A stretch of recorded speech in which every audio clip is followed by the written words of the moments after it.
Good evening students আমি Sudip Debnath welcome to পাঁচের পাঠশালা। ফিজিক্সের খুব গুরুত্বপূর্ণ একটি অধ্যায় হচ্ছে কার্য ক্ষমতা শক্তি ওয়ার্ক পাওয়ার অ্যান্ড এনার্জি।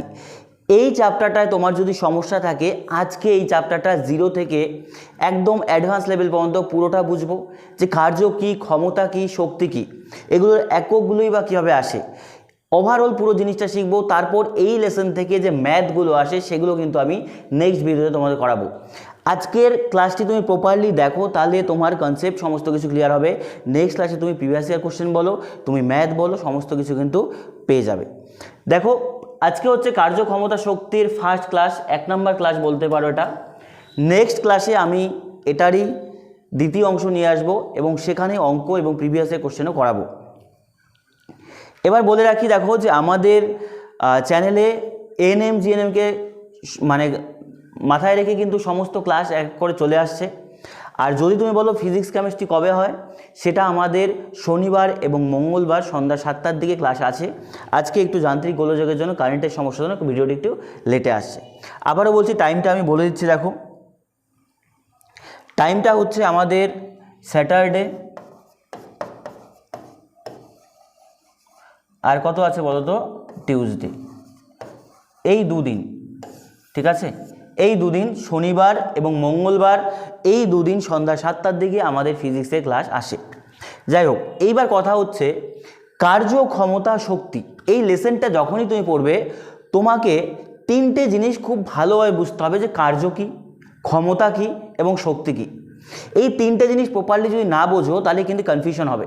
আর এই তিনটে জিনিসই এমনভাবে দেওয়া আছে, প্রথম যখন তুমি পড়বে কার্য ক্ষমতা শক্তি তিনটেই তো একই মনে হবে, কোনো ডিফারেন্সিয়েট করতেই পারবে না যে ক্ষমতা কাকে বলছি, কার্য কাকে বলছি, শক্তি কাকে বলছি। তাহলে এক এক করে বলছি। দেখো প্রথমে আমি জাস্ট একটা উদাহরণের মাধ্যমে তোমাকে বেসিকটা বোঝাচ্ছি, তারপর আমি ইনফরমেশনে যাচ্ছি। ধরো তুমি পড়াশোনা করছো, বা ধরো একটা আমি উদাহরণ নিচ্ছি, ধরো তুমি মাঠে গিয়ে আলু তুলছো, মাঠে গিয়ে আলুর কাজ করছো। এইবার কথা হচ্ছে 3 বন্ধু আছো, 3 বন্ধু মিলে আলুর কাজ করছো, আলু তুলছো মাঠে গিয়ে। এবার এক বন্ধুর কাজের স্পিড অনেক বেশি, আরেক বন্ধুর কাজের স্পিড মধ্যমবর্গীয় এবং 3 নম্বর বন্ধুর কাজের স্পিড অনেকটাই স্লো, তিনজনের মধ্যে। তাহলে এই জায়গা থেকে আমরা কি বুঝতে পারি, এই জায়গা থেকে বুঝতে পারি কার্যটা কি, কতগুলো আলু তুমি তুলছো, কতগুলি আলু তুমি তুলছো সেটা হচ্ছে তোমার কার্য। ক্ষমতা কি, কার্য করার হার। আগে বুঝি কার্যটা কি, কতগুলি আলু তুলছো। ধরো তুমি তুললে 5 বস্তা, তোমার দ্বিতীয় বন্ধু তুললো 10 বস্তা, তোমার তৃতীয় বন্ধু তুললো 15 বস্তা। তাহলে কার্য কার বেশি হয়েছে, তোমার তৃতীয় বন্ধুর।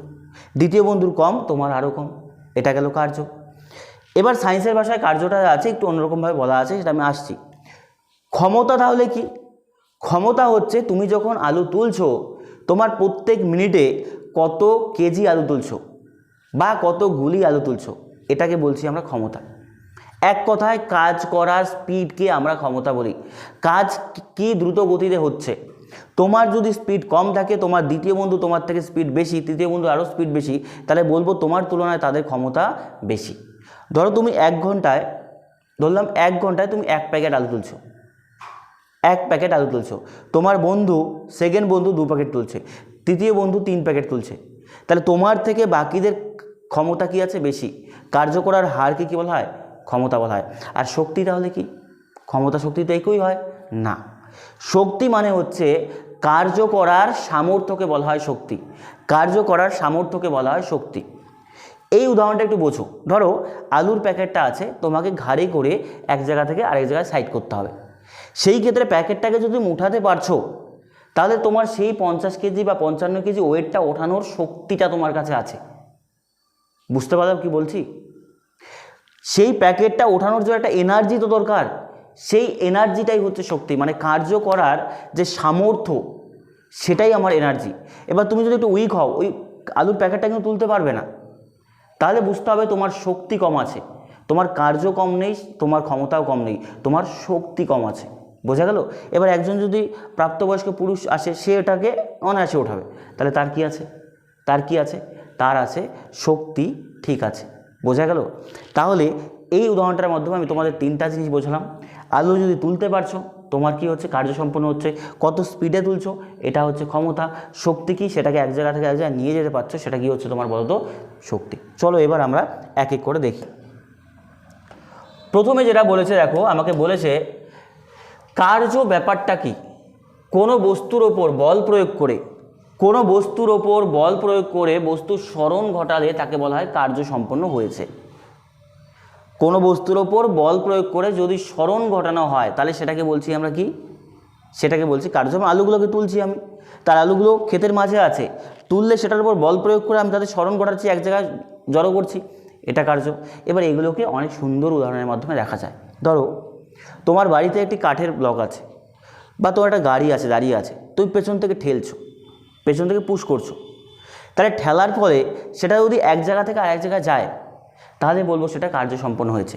ভালো করে বোঝো, কোনো বস্তুর ওপর বল প্রয়োগ করলে, বস্তুর স্মরণ ঘটলে সেটাকে বলা হয় কার্য, সেটাকে বলা হয় কার্য। বস্তুটা আছে, তুমি বল প্রয়োগ করছো, বল প্রয়োগ করা হবে, বস্তুটার স্থান পরিবর্তন হয়, এখান থেকে 2 মিটার গেল, তাহলে তোমাকে বলবো সেটা কার্য সম্পন্ন হয়েছে। যদি স্থান পরিবর্তন না হয় তাহলে বলবো কার্য সম্পন্ন হয়নি। ঠিক আছে, কৃতকার্য সমান সমান প্রযুক্ত বল ইন্টু বলের প্রয়োগ বিন্দুর স্মরণ। এই যে দেখো ব্যাপারটা বোঝো, কৃতকার্য সমান সমান প্রযুক্ত বল ইন্টু বলের প্রয়োগ বিন্দুর স্মরণ, এইটা মেইন তোমার মুখস্থ রাখতে হবে। এখান থেকেই অঙ্ক আসবে। নেক্সট ক্লাসে আমি যখন অঙ্ক করাবো তখন এগুলো কিন্তু প্রপারলি তোমাকে মনে রাখতে হবে, যে কৃতকার্য সমান সমান প্রযুক্ত বল, কত নিউটন বল প্রয়োগ করছো, এবং বস্তুটা কত স্মরণ হয়েছে, দুজনের গুণফল। এবার একটা গাণিতিক রূপ কি, কৃতকার্য মানে কি, ওয়ার্ক, ওয়ার্ক কি দ্বারা বোঝাচ্ছে, ডাব্লিউ দ্বারা বোঝাচ্ছে, আর এফ দ্বারা কি বোঝাচ্ছে, ফোর্স, ডি দ্বারা ডিসপ্লেসমেন্ট, তাহলে W is equal to F into D. এটা মাথায় চেপে নিতে হবে, এটা মাথায় চেপে নিতে হবে, তবে কিন্তু আমরা এই জিনিসটা উদ্ধার করতে পারবো। এখান থেকে অঙ্ক আসলে আর ভেঙে যাবো না, সেটা থেকে জড়ো আসবে না, মাথা ব্যথা হবে না। বোঝা গেল? তাহলে মুখস্থ করতে হবে W is equal to F into D. W মানে হচ্ছে ওয়ার্ক, এফ মানে হচ্ছে ফোর্স, ডি মানে ডিসপ্লেসমেন্ট বা স্মরণ। বোঝা গেল ব্যাপারটা? তাহলে কোনো বস্তুর ওপর বল প্রয়োগ করলে যদি তার স্মরণ ঘটে তবে বলবো কৃতকার্য হয়েছে, যদি স্মরণ না ঘটে তাহলে বলবো কৃতকার্য হয়নি। এবার কার্যের আর কিছু ভাগ আছে, কার্যের কিছু ভাগ আছে, সেগুলোকে দেখতে হবে। কার্য 2 রকম, একজন হচ্ছে বলের দ্বারা কার্য, একটা বলের বিরুদ্ধে কার্য। এই ছবিগুলো তোমরা যে কোনো সায়েন্সের বইয়ের মধ্যে পেয়ে যাবে, এই ছবিগুলোর কিছু মানে আছে। বলের দ্বারা কার্য, বলের বিরুদ্ধে কার্য, তার মানে কি ব্যাপারটা বোঝো। কোনো বস্তুর ওপর বল যেই মুখে আছে সেই দিকেই যদি কার্য হয় তাহলে হবে বলের দ্বারা কার্য। আমি জাস্ট উদাহরণ দিয়ে দেখাচ্ছি। ধরো এই জলের বোতলটি আছে, এটার মধ্যে আমি যেটা ধরে আছি, হোল্ড করে আছি, এটার মধ্যে একটা আমাদের কি আছে, বল আছে। কি বল আছে বলো দেখি? যখন এটা স্থির অবস্থায় থাকবে তার মধ্যে আমাদের রয়েছে স্থিতিস্থাপক বল। কি বল রয়েছে? স্থিতিস্থাপক বল, তাই না? আর মানে সেটার মধ্যে কি কাজ করছে? স্থির শক্তি কাজ করছে, গতিশক্তি কাজ, স্থিতিশক্তি কাজ করছে। এবার যখন এটার মধ্যে স্থিতিশক্তি কাজ করছে, এটার বলটা কোন দিকে বলো ভাই? বলটা কোন দিকে? এটাকে ছেড়ে দিলে কোন দিকে আসছে? নিচের দিকে আসছে। ছেড়ে দিলে নিচের দিকে আসছে। তাহলে ওর বলটা কোন দিকে আছে? নিচের দিকে। এটা কোন বল? এটা কোন বল? অভিকর্ষ বল। এবার কথা হচ্ছে, যদি আমি এটাকে আরও জোরে নিচের দিকে পুশ করি বা এটাকে ছেড়ে দিই তাহলে এটা হচ্ছে বলের দ্বারা কার্য। বলের দ্বারা কার্য। আমি এই জায়গা থেকে এই জায়গাতে নিয়ে আসছি, এটা কি হচ্ছে? বলের দ্বারা কার্য। কারণ বলের অভিমুখ কোন দিকে ছিল? নিচের দিকে। আমিও নিচের দিকে এটাকে পুশ করছি, তাহলে এই যে কাজটা হচ্ছে এটা হচ্ছে বলের দ্বারা কার্য। বল যেই মুখে আছে সেই মুখেই যদি কার্য সম্পন্ন হয় সেটাকে হচ্ছে বলের দ্বারা। এই ছবিটা দেখো, ব্যক্তিটি কি করছে? হাত দিয়ে একটা কি হচ্ছে বস্তুকে ধরে আছে, ঠিক আছে? আচ্ছা, এইটা হচ্ছে এখানে যাবে, এটা একটু গলমিল হয়ে গেছে, এটা হচ্ছে এখানে যাবে, আর এটা হচ্ছে এই জায়গা যাবে। ব্যাপারটা বোঝো, ঠিক আছে? এটা হচ্ছে আমাদের বলের দ্বারা কার্য। কীরকম কার্য বোঝো? বলটা ধরো পাথরটা আছে, পাথরটার অভিকর্ষ বল কোন দিকে? নিচের দিকে। অভিকর্ষ বল কোন দিকে? নিচের দিকে। আর এটাকে যদি এই দিকেই পুশ করা হয় তাহলে হচ্ছে বলের দ্বারা কার্য। সংজ্ঞাটা কি বলেছে ভাই দেখো, বস্তুর স্মরণ যদি বস্তুর বলের দিকে হয়, যেমন মেঝের ওপর রাখা কোনো বস্তুকে ঠেললে বস্তু সরে যায়, বস্তুর স্মরণ যদি প্রযুক্ত বলের দিকে হয়, মেঝের ওপর একটা বস্তু আছে ও ঠেলছো, তাহলে ওই দিকে যাচ্ছে না, তাহলে বলের দ্বারা কার্য বা এটা হচ্ছে বলের দ্বারা কার্য। এটা দ্বিতীয় ক্ষেত্রে বলছে বলের বিরুদ্ধে কার্য। এই ছবিটা ভালো করে দেখো, বলের বিরুদ্ধে কার্য মানে কি? বলের বিরুদ্ধে কার্য মানে বস্তুর প্রযুক্ত বলের বিপরীত দিকে, যেমন কোনো বস্তুকে সিঁড়ি বেয়ে ওপরে উঠলে অভিকর্ষ বলের বিরুদ্ধে কার্য করা হয়। ধরো আমি বলছি এই বোতলটা আছে, বোতলের অভিকর্ষ বল কোন দিকে? নিচের দিকে। আমি এটাকে উল্টো দিকে বল প্রয়োগ করে ওপর দিকে ঠেলছি, কি করছি? অভিকর্ষ বল নিচের দিকে, কিন্তু আমি কোন দিকে বল প্রয়োগ করছি বলো? কোন দিকে বল প্রয়োগ করছি? ওপরের দিকে। তাহলে ওর বল ছিল নিম্নমুখী, আমি বল প্রয়োগ করছি কোন দিকে? ওপর দিকে। ওপর দিকে করে ওর স্থিতিশক্তিকে ওপরে ওঠাচ্ছি, বাড়াচ্ছি। তাহলে এটা হচ্ছে বলের বিরুদ্ধে কার্য। এই ছবিটা বোঝো। এই যে পাথরটি আছে, পাথরটি কোন দিকে অভিকর্ষ আছে? নিচের দিকে অভিকর্ষ বল আছে, কিন্তু যখন আমি পাথরটিকে রশি দিয়ে ধরে রাখবো তখন বলের বিরুদ্ধে কার্য করছি, বা সেটাকে উপর দিকে আপলিফ্ট করছি, বলের বিরুদ্ধে কার্য। বলো হ্যাঁ কি না? বলো, এবার কনফিউশন থাকবে, বলের দ্বারা কার্য, বলের বিরুদ্ধে কার্য, মনে থাকবে? হ্যাঁ কি না? বলের দিকে যদি হয় কার্য তাহলে বলের দ্বারা কার্য, বিপরীত দিকে হলে বলের বিরুদ্ধে কার্য। ঠিক আছে, একটু জল খেয়ে নিই, গলাটা শুকিয়ে যাচ্ছে।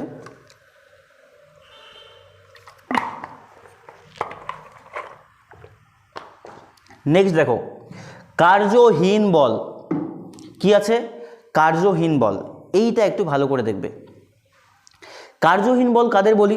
এইটা একটু ভালো করে তোমাকে দেখতে হবে, ঠিক আছে, যে কার্যহীন বল কাদের বলা হয়। বলের দ্বারা কার্য, বলের বিরুদ্ধে কার্য। কার্যহীন বল কোনটাকে বলবো? গণিতের ভাষায় বা সায়েন্সের ভাষায় P equal to S, W equal to P equal to S into zero যদি হয়, সেটা ইজিক্যাল টু কত হয় বলো তো? জিরো হয়। এটার মানে কি?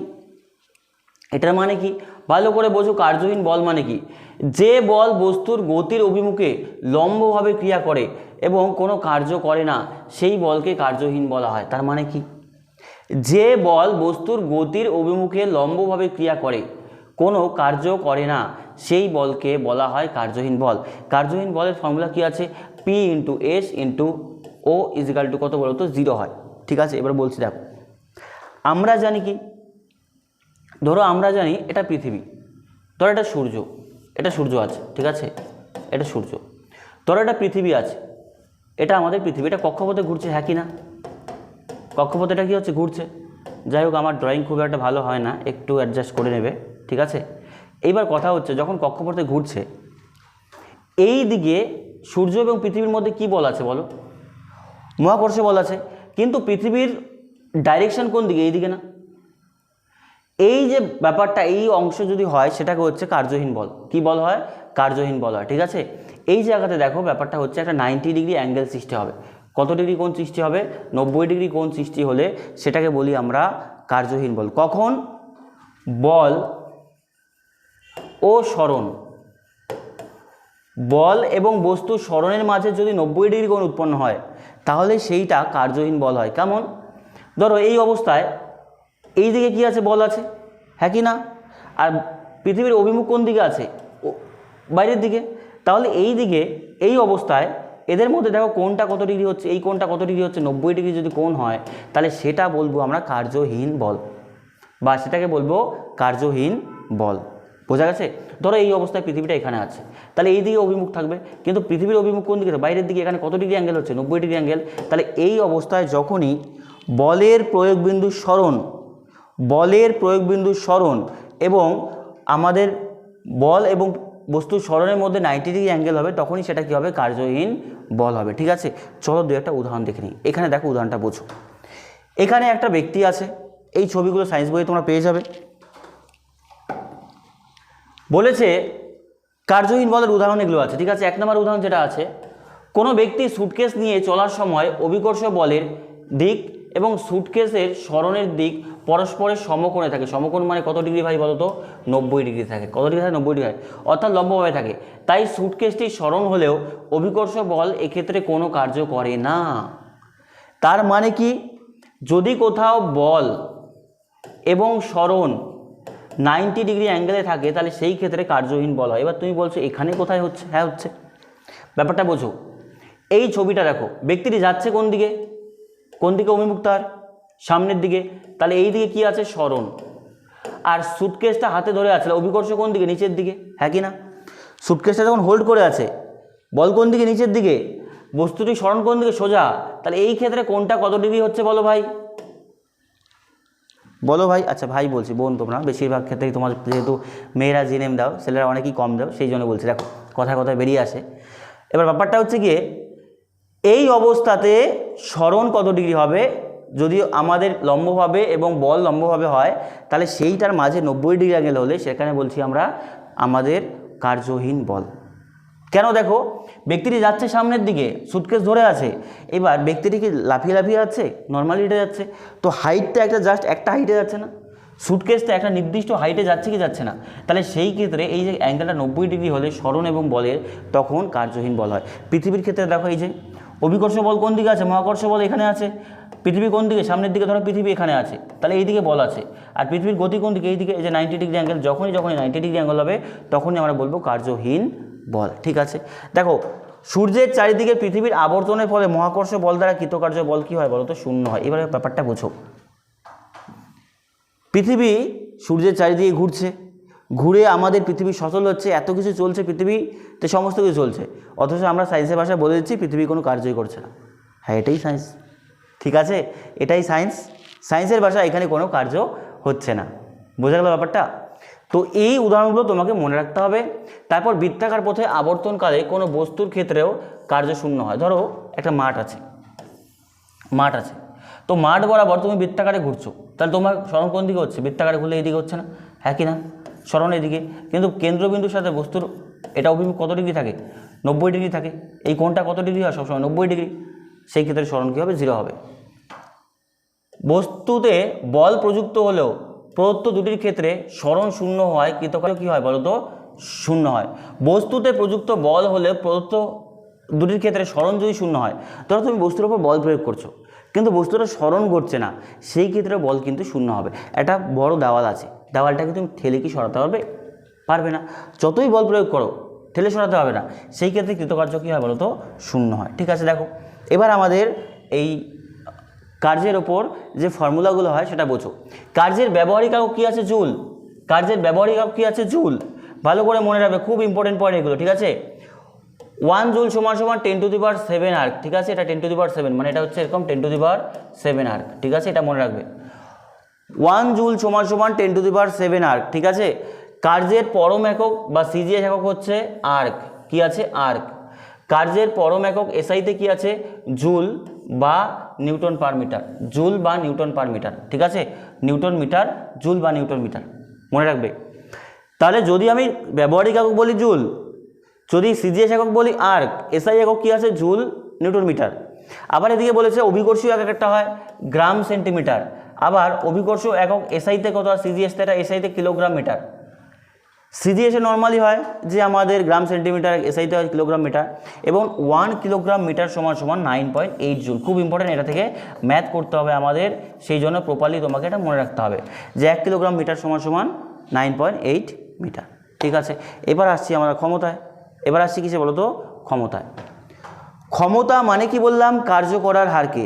তুমি রোজ 2 পেজ পড়ো, 2 ঘন্টা পড়ার পর তুমি ডাল হয়ে যাও, তুমি পড়তে পারো না, মোটিভেশন পাও না, ঘুম পায়, হেনা পায়, তেনা পায়, তুমি শুয়ে পড়ো, ফোন ঘাটো, বাস।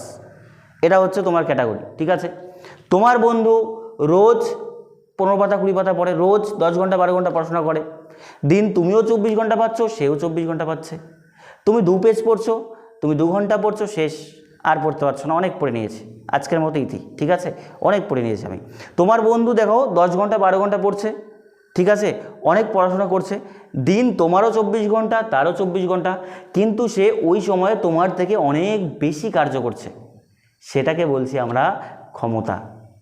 ঠিক আছে, দেখো ভালো করে বোঝো, কার্য করার হারকে ক্ষমতা বলা হয়। কার্য করার হারকে ক্ষমতা বলা হয়। একটা নির্দিষ্ট সময়ে তুমি যতটুকু কার্য করছো সেটাই কার্য করার হার। ধরো রসগোল্লা খাচ্ছ, ফুচকা খাচ্ছ না, মনে রাখো, ফুচকা খাচ্ছ, তুমি 1 মিনিটে 5টা ফুচকা খাচ্ছ, তোমার বান্ধবী 1 মিনিটে 10টা ফুচকা খাচ্ছে, তাহলে তার কার্য করার ক্ষমতা অনেক বেশি, মানে ফুচকা খাওয়ার ক্ষেত্রে। বোঝা গেছে ব্যাপারটা? এবার ঠিক মনে থাকবে। হ্যাঁ, বুঝতে পারছি এবার। এই জিনিসটা তোমাকে মনে রাখতে হবে যে মানে একটা নির্দিষ্ট সময়ে তুমি যে কাজটা করছো তার থেকে তোমার পাশের জন বেশি বা কম যদি করে, সেটার সাপেক্ষে ক্ষমতা নির্ধারিত হবে। তুমি 1 মিনিটে 5টা ফুচকা খাচ্ছ, তোমার আরেক বন্ধু 1 মিনিটে 2টো ফুচকা খাচ্ছে, তাহলে সেই ক্ষেত্রে তোমার তুলনায় তার ক্ষমতা কি আছে? আরও কম। বোঝা গেল? ঠিক আছে। এবার ক্ষমতার একক কি? ক্ষমতার একক হচ্ছে ওয়াট। এটি একটি স্কেলার রাশি। কী রাশি? স্কেলার রাশি। ক্ষমতা একটি স্কেলার রাশি। কিন্তু তুমি যদি বলো যে কার্য কী রাশি? কার্য হচ্ছে ভেক্টর রাশি। আচ্ছা, কোথাও কি লেখা ছিল কার্য ভেক্টর রাশি? লেখা ছিল না। কার্য হচ্ছে আমাদের একটি ভেক্টর রাশি। কেন ভেক্টর রাশি বলো ভাই? কার্যর কি আছে? বল আছে, মান আছে এবং এটা ডাইরেকশন আছে না, সেই জন্য এটা কী রাশি? ভেক্টর রাশি। আর ক্ষমতার শুধু মান থাকবে, ক্ষমতার মান থাকবে, পূর্ব দিকে ক্ষমতা, পশ্চিম দিকে ক্ষমতা থাকবে না। ঠিক আছে? ফুচকা আমি পশ্চিম দিকে ঘুরে খাচ্ছি, পূর্ব দিকে ঘুরে খাচ্ছি, এরকম হয় না। তো সেই ক্ষেত্রে এটা কী রাশি? ওয়াট। আর এটা একটা স্কেলার রাশি, শুধু মান থাকবে, অভিমুখ থাকবে না। আর পাওয়ার বা ক্ষমতার যেটা গাণিতিক রূপ W/T, এটা খুব ইম্পর্টেন্ট, বিভিন্ন পরীক্ষা দেয়, আমাদের কনফিউশন হয়। মানে এক কথায় ক্ষমতা যদি তোমার কাছে চায়, ক্ষমতা যদি চায়, তাহলে লিখতে হবে তোমাকে কার্য বাই কী হচ্ছে বলো তো? সময়। কার্য বাই সময়। এইটা থেকে আমরা পাবো কার্যের ক্ষমতার গাণিতিক রূপ। কার্য সমান সমান কার্য বাই ক্ষমতা সমান সমান কার্য বাই সময়।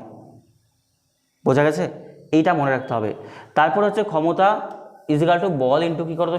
সরণ। ক্ষমতা বলতে পারি কতটা বল তুমি প্রয়োগ করলে এবং কতটা সরণ হলো, সেটাকেই বলছি আমি কি বলতো? ক্ষমতা। চলো নেক্সট।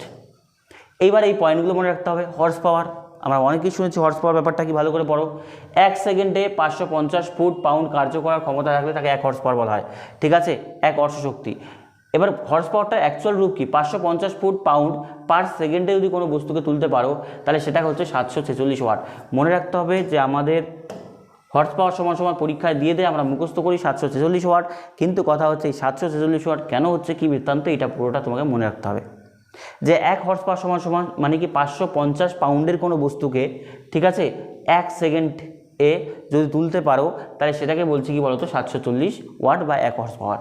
1 কিলোওয়াট ক্ষমতা, এটা কোথায় ব্যবহার করা হয়? এটা আমাদের ব্যবসায়িক ক্ষেত্রে বা ইন্ডাস্ট্রিতে এটা ব্যবহার করা হয়, হিউজ পরিমাণ যেখানে ক্ষমতা দরকার আছে।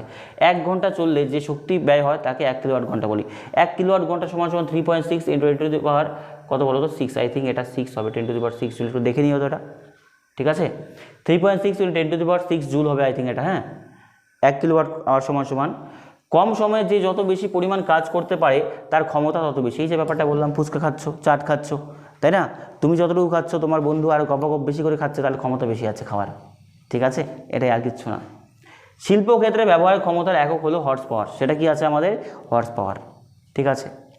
এইবার কথা হচ্ছে, আজকের ক্লাসে আমি তোমাদের কার্য ক্ষমতা করালাম, নেক্সট ক্লাসে আমি শক্তিটা করাবো এবং এটার ওপর আরও যে কিছু নোটসপত্র আছে সেটাও দিয়ে দেবো। তারপরে আমি তোমাদের কিন্তু ম্যাথগুলো করিয়ে দেবো।